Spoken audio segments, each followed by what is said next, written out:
Hi everyone, I'm JD from Willow Journals, and today I have a bit of a different look for my Willow Princess video or type of video.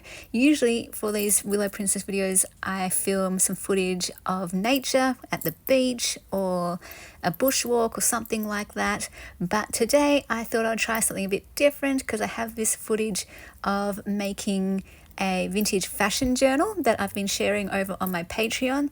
So I recorded this for my patrons, chatting through my process of choosing these pages and arranging them for this particular video.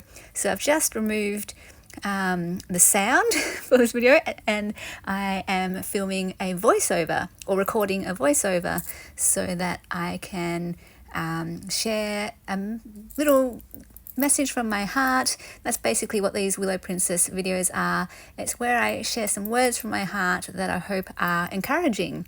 And basically in these particular videos, I just share something that has encouraged me, because I hope by passing it on that God may speak through me and meet you where you're at and give you something good. So I hope that the background is kind of fun and interesting and engaging to watch at the same time. I just want to share a recent moment when I fell more in love with God through a podcast that has become one of my favorites this year. It's called Disciple Dojo. In an episode that I listened to yesterday, there was an interview with a scholar who studied all the genealogies in the Bible and explored their connections and their theological and biblical significance. And she talked about the importance, relevance, and beauty of the genealogies and how they are themselves a literary genre of the Bible, just like the letters or the Psalms. And so you have to know about the genre to know how to read them and understand them. And she was specifically interested in the genealogy of Jesus, and when she was asked what stood out to her most from her research, she talked about how Jesus' line shows the most unlikely people were part of his ancestry. Women, foreigners, people with scandalous backgrounds, and people with tainted reputations. These were the people of the day who were looked down on and who were considered the least. And to the original audience of the Bible, this was totally unexpected and shocking even. And so why would God associate with these people who they themselves would exclude? And so this lady, she talked about how the genealogies tell the story of a God who all along includes all people. A God who loves all people.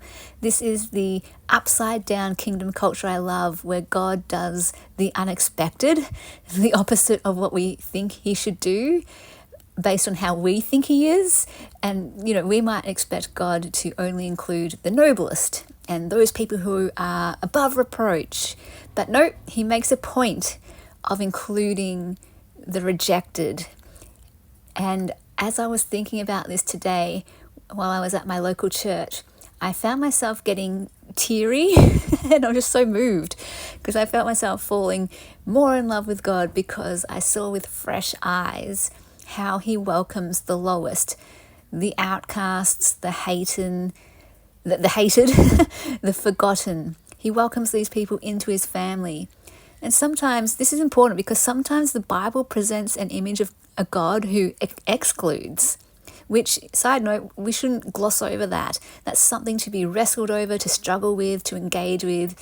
So the genealogies are one of the ways that the Bible communicates that, despite those other places in the Bible where it shows a God that rejects people or excludes people or tells his people to reject people, that actually all along, though, at the heart of God, it's a communicating that he does actually include those who we might exclude.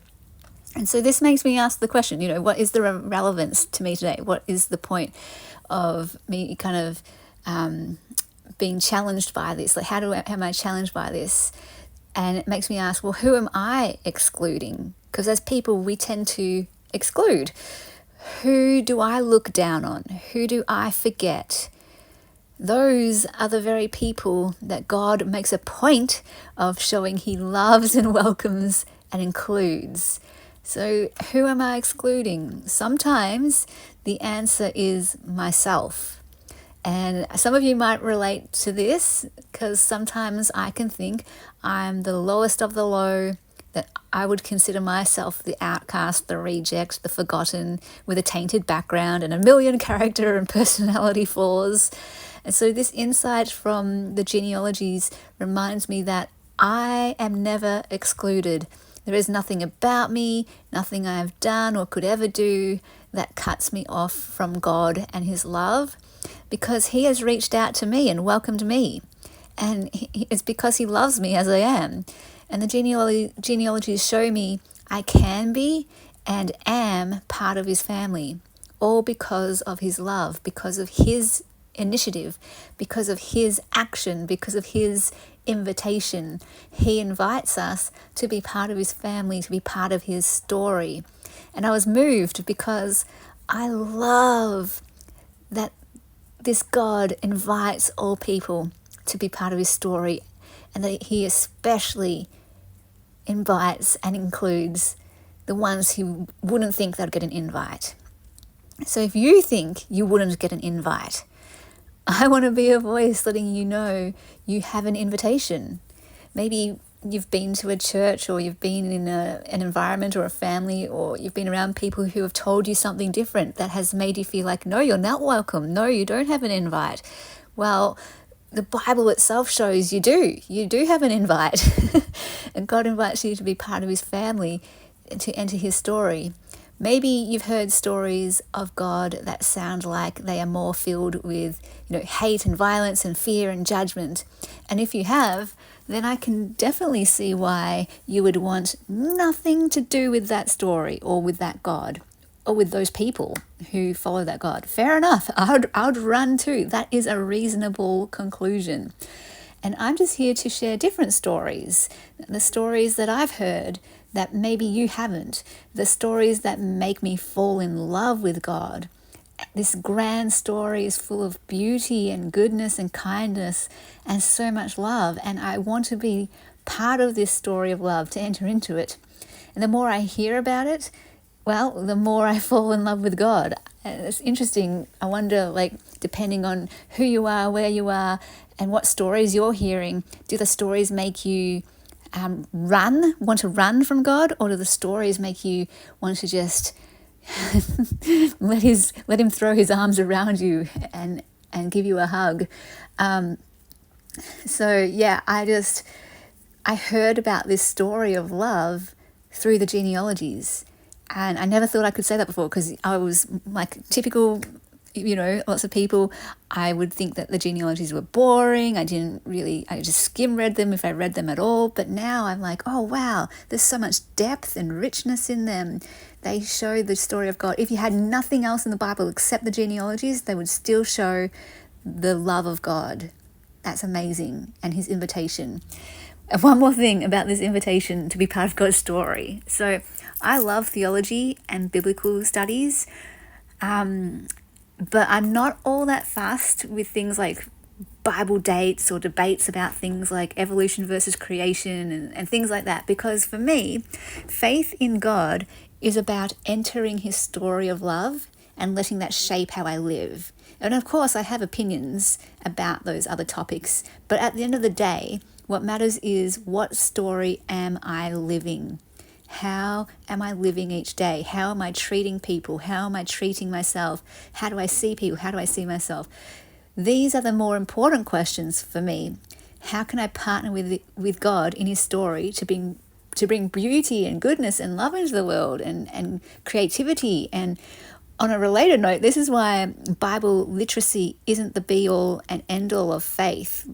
It doesn't matter how well you know the Bible. What matters is how it impacts the way you live. Disciple Dojo talks about this in another episode, and they call it Bible fluency as opposed to Bible literacy. Bible literacy being that you know how to read it, you know about the genres, you know about the historical context and what the original audience would have heard, which is all important. That's all important to learn about that kind of thing. But even more, or not more, but equally important, I guess, is Bible fluency, is letting that influence how you live and impact how you live, to live a life of beauty and creativity and and goodness and kindness and love and welcoming. And so, yeah, I just hope this video was encouraging and that it lets you know that no matter how people have treated you or how you've treated yourself, that, you know, God sees you, He loves you, He welcomes you, and He invites you. Always, always, always. I definitely recommend the Disciple Dojo podcast. They also have a YouTube channel, which is how I listen to them. So I'll link that down below in the description box if you want to check them out.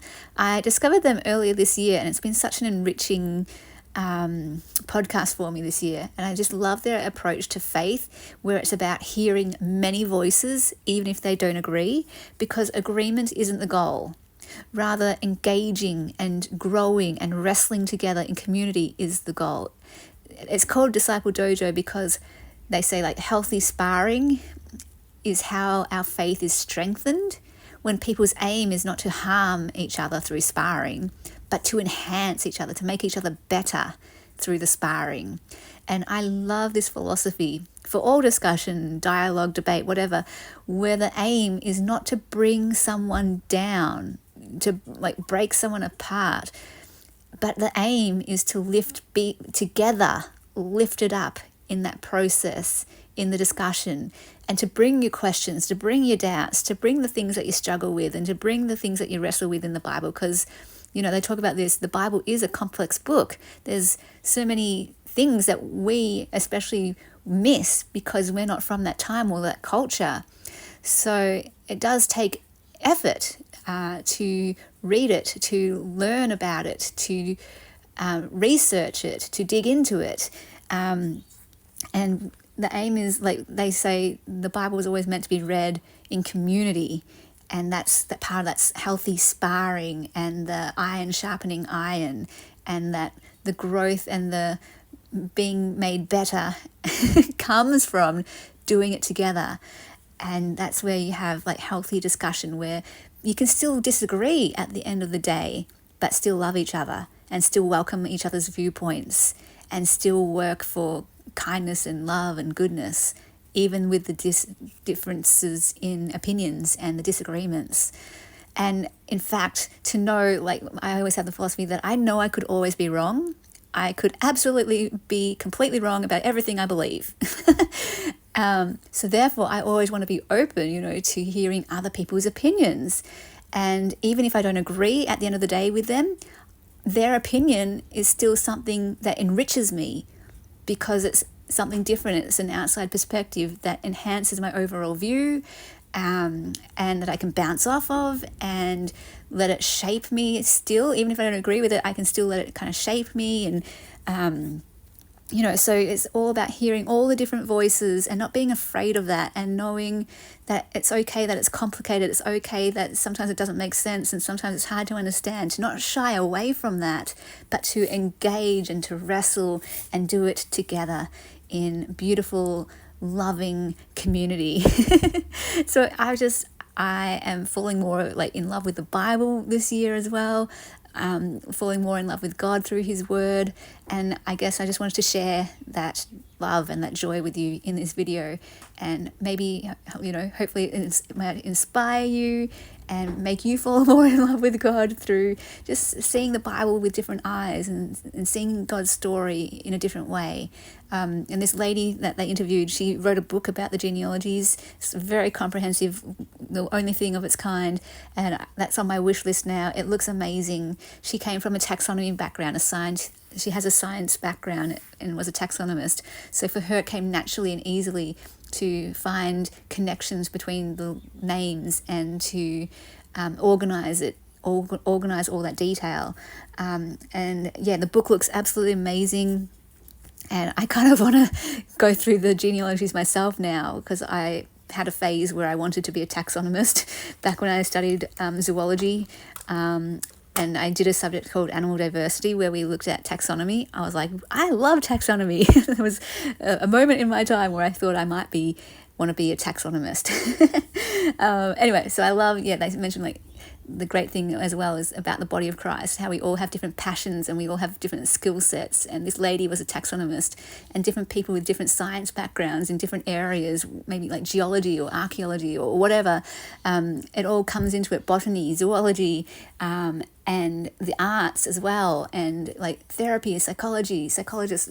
Everyone has a perspective that they can add that enriches how we can think about faith and how we see God and enter into his story and how we read his word. So yeah, I just want to encourage you, and that's something that's like, close to my heart. I am a bit of a, theological, biblical nerd geek. So that's something that I'm passionate about, and love sharing about, and hope it was encouraging and insightful. Thank you so much for watching, and I will see you in the next video. Thank you to my beautiful patrons who supported me in September. You are wonderful, and I appreciate you so much. Thank you for believing in what I do.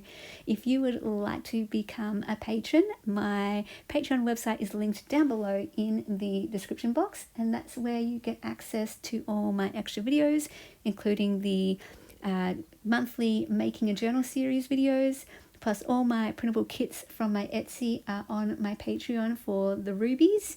And depending on your tier level, there's mail that can be sent out to you, little happy mails or journals, and that kind of thing. So thank you so much for all your amazing support and words of kindness and encouragement. It means so much to me.